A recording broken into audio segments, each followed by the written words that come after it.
بأرض الشام ليا قد هطل فسقى القلوب بالعطاءات الهمل فانظر إلى الآفاق. Peygamberimiz sallallohu alayhi vasallam hadis sharifda marhamat qilib aytganlaridek, "Xayrukum man ta'allama al-Qur'ana va 'allama."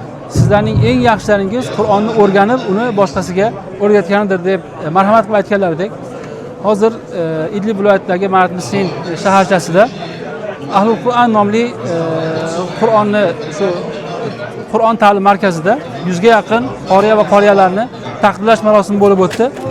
Va ushbu markaz biz Saxovatli qo'llar xayriya fondini ham bu yerga da'vat qilishgan ekan va biz ham sizlarning nomingizdan kelib bu yerda ishtirok etdik. Alloh taolo o'zi barchamizni Qur'on ahlidan qilsin va barchamizni Qur'onni o'rganib, uni boshqalarga o'rgatadigan bandalari safidan qilsin. Alloh rozi bo'lsin.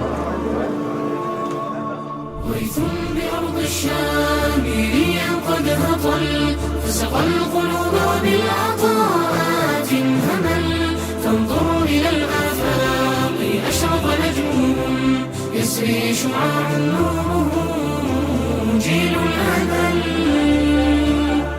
حلقاتهم حول الكتاب تحلقات فيه الهدى والنور والوحي الأجل وبسنة الهادي البشير تزينت أيامهم.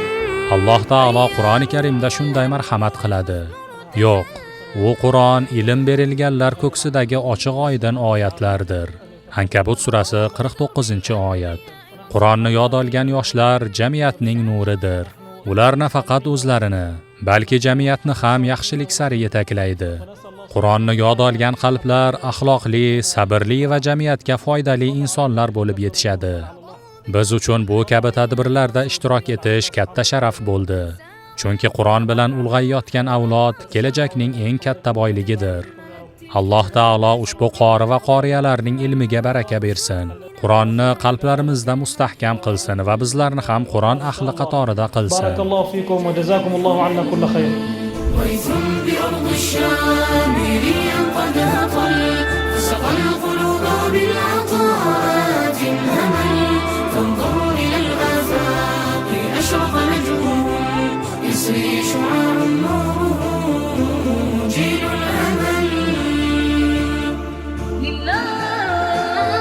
لله تمضي ذي القوافل سائرة بالله